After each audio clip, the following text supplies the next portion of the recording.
Nakakainis. Hay nako te, imbis na ma-stress ka dyan, isukat mo na lang kaya to. Ang ganda kaya nito.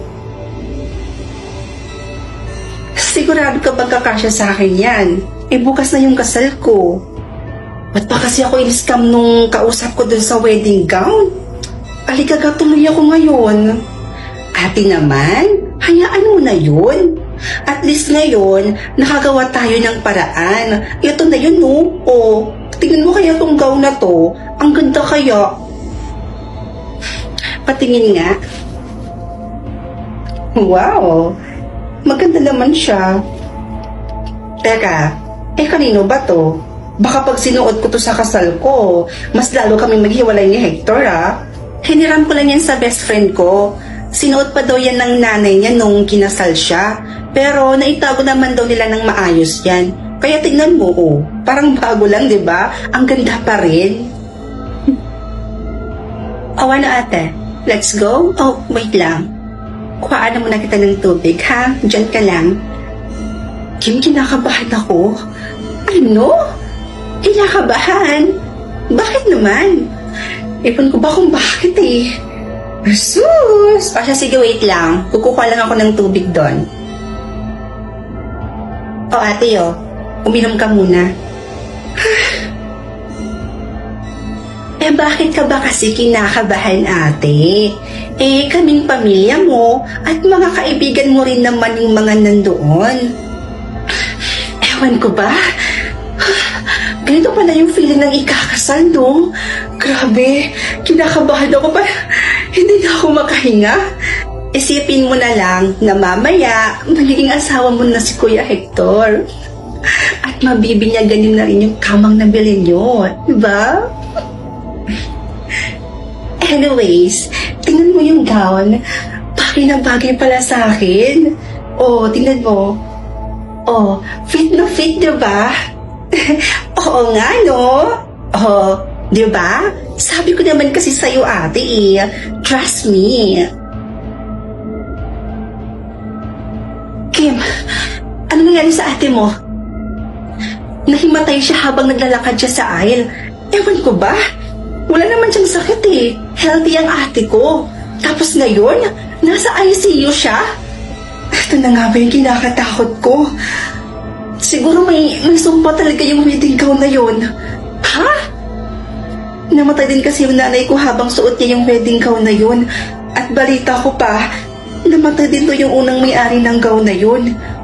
Bakit ngayon mo lang to sinabi? Tsaka bakit pinahiram mo pa? Excuse me, ginawa na namin ang lahat para mailigtas si Miss Fiona. Pero ang bilis kumalat ng lason sa katawan niya. Kaya ikinalulungkot kong sabihin sa inyo na wala na po si Miss Fiona. Nakikiramay po ako.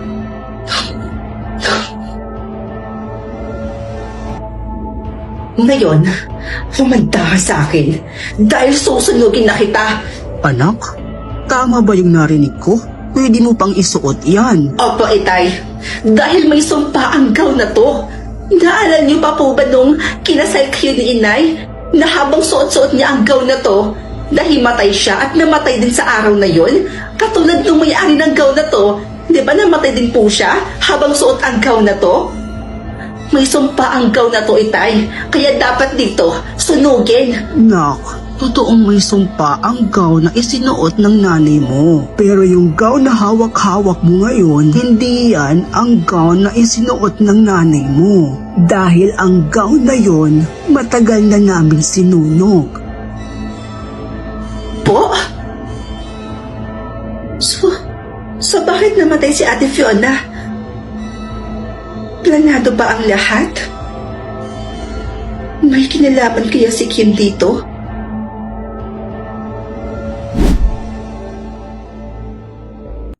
Anak, tingnan mo. Ang dami ipinadala sa atin ng tatay mo ngayon. Nay, matanong ko lang, ano po ba talagang trabaho ni tatay sa ibang bansa? Bakit ang dami niya palaging pinapadalang pera? Anak naman, syempre marangal. Ano bang iniisip mo? Na nang-hold up yung tatay mo dun sa abroad? O siya anak, magbihis ka na doon at magsha-shopping tayo ngayon.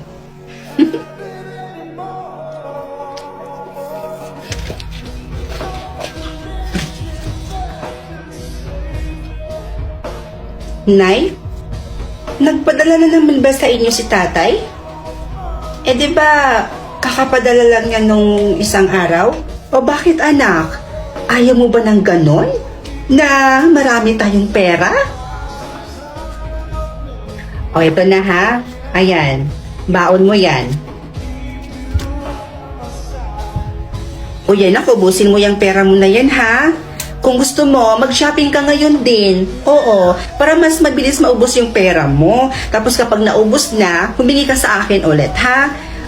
Ano kaya kayo ng mga kaibigan mo? Puntahan nyo kung ano yung gusto nyong puntahan, mag-travel kayo, ganun-ganon. Gumastos ka lang anak, humingi ka lang sa akin kapag naubos na yung pera mo. Huwag na po, Nay. Itatabi ko na lang ito. Sayang din pang dagdag ng ipon ko. Bala ko kasi sanang bumili ng sasakyan.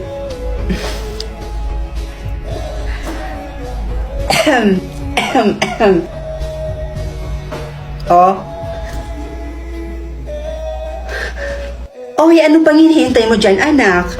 Eh, testing mo na yung kotse mo. Nandoon na sa labas yung paborito mong kotse.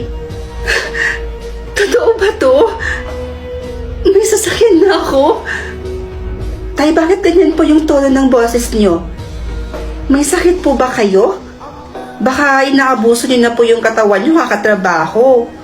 Eh, ang laki pa naman ng perang pinapadala nyo dito sa amin sa Pilipinas. Tay, may itatanong lang po sana ako sa inyo. Ayaw po kasi sabihin sa akin ni nanay eh. Tay, ano po ba talagang trabaho niyo dyan sa abroad?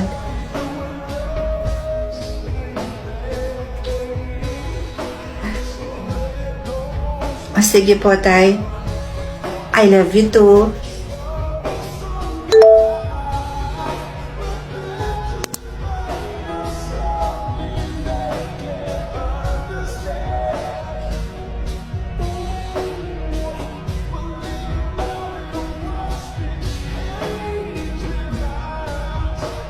Ano pa naman yan, Berto? Magpagaling ka na niyan. Paano naman tayo niyan kapag umuwi ka? Diyan ka na lang? Ano ka ba naman? Magpagaling ka dyan, tapos magtrabaho ka na ulit. Tapos yung pipiliin mo makatrabaho mo, yung walang sakit. Nay, ay, anak, si tatay ba to? Si tatay ba yan? Sabihin niyo sa akin ng totoo, Nay. Ano po ba talagang trabaho ni tatay sa abroad? Bakit ang bilis natin yumaman? Oo na, eto na. Eto na, sasabihin ko na. Ang trabaho kasi ng tatay mo sa Malaysia, anak,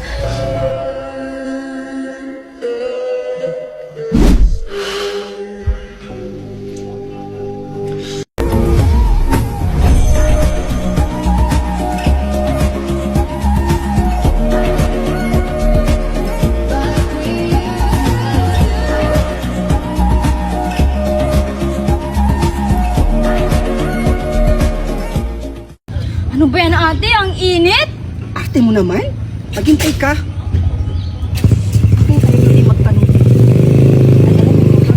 Kuya, para. Kuya, kilala mo ba to? Ay, oo, kilala ko yan. Ay, talaga?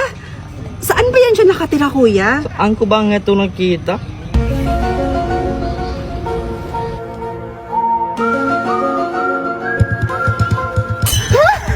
Saan na yun? Hala, yung cellphone ko! Ay, ate! Ikaw ang nag-imong cellphone!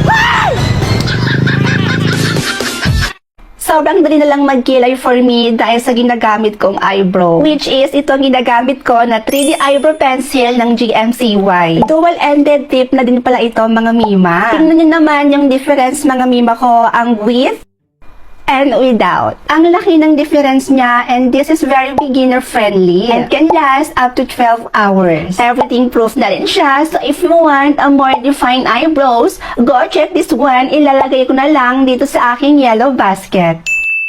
Meron ka ng matte lipstick at glossy lipstick, gamit lamang yung product na to. Grabe, Mima. Tingnan niyo naman yung packaging. It's giving. And Mima ko, pasabog na pasabog din yung claims ng product na to. Dahil sinasabi nila, waterproof, kiss-proof, and transfer-proof, and everything proof. Eh, Diyos kayo. Ititest ko muna para naman mapatunayan. So, by the way, this is GMCY Double N Lip Glaze. So, let's apply it. It's creamy.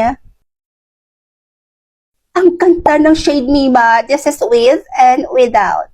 Salari na din tayo sa taas.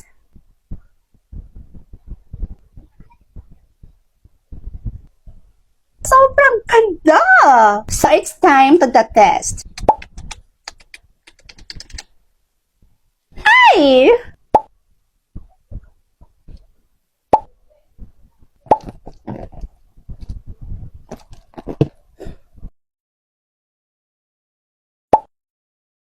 Nandito pa rin yung lipstick kahit tinotcher na natin siya. So, ito naman, Mima ko, yung isa pa niyang pasabog, itong glossy coating niya dito sa may baba. Ayan. Tatry natin siya. Mima ko, ang ganda. Tingnan niyo naman yung difference ng gloss tsaka ng matte. Diba? Parehas maganda. Isipin mo na lang, Mima, na meron ka ng matte lipstick at glossy lipstick gamit lamang yung product na to. So, Mima, 3 shade po yung nabili ko, pero for me, mas gusto ko pa rin talaga si NR12. Na-convince na talaga ako ng product na to, mga Mima ko, kaya dapat kayo din. So, click my yellow basket at umorder na din kayo, Mima. Promise ko sa inyo, worth it na worth it talaga tong bilhin.